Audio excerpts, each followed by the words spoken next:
గ్రామంలో కొందరు మందుబాబులు పాఠశాలలో మద్యం సేవించి సీసాలు పగలగొట్టడంతో పాఠశాల విద్యార్థులు, తల్లిదండ్రులు, ఉపాధ్యాయులు ఆగ్రహం వ్యక్తం చేశారు. గ్రామమంతా డప్పు కొడుతూ తిరిగి మందుబాబులకు వినూత్న నిరసన తెలిపిన ఇంగ్లీష్ ఉపాధ్యాయుడు మోహన్ రావు. ఉపాధ్యాయుడు, పిల్లలు కలిసి చేసిన వినూత్న నిరసన వీడియో సోషల్ మీడియాలో వైరల్ అయి మందుబాబులకు మాటలతో చురుకులు పెడుతున్న సోషల్ మీడియా ప్రేక్షకులు. ఒక ప్రభుత్వ ఉపాధ్యాయుడిగా మా పిల్లలందరి తరఫు నుంచి త్రాగుల్లో చేసే వాళ్ళందరికీ కూడా రిక్వెస్ట్ ఏంటంటే దయచేసి మీరు ఎక్కడైనా సరే తాగండి, ఏమైనా చేయండి, కానీ ఈ సీసాలను మాత్రం బద్దలు కొట్టకండి. ఇలా బద్దలు కొట్టేసి పొలాల్లోనూ, పొలం గట్ల మీద, కళ్ళల్లోనూ, అదే బడి పాఠశాల తరగతి గ్రౌండ్స్లోనూ, అలాగే పాఠశాల తరగతి వరండాలోనూ జల్లేస్తున్నారు. దానివల్ల ఎంత ఇబ్బందికరమైన పరిస్థితులు వస్తున్నాయంటే మీ అందరికీ తెలిసిందే. మీరు తాగిన సంతోషానికేమో పిల్లలు బలవుతున్నారు.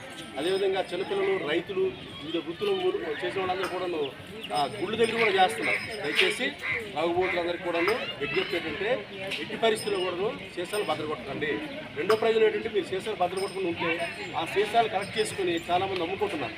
అది నా డబ్బులు కూడా వస్తాయి. దయచేసి మా అందరం కూడాను ఉపాధ్యాయుడిగా మా పిల్లల తరఫు నుంచి రిక్వెస్ట్ చేస్తున్నాం.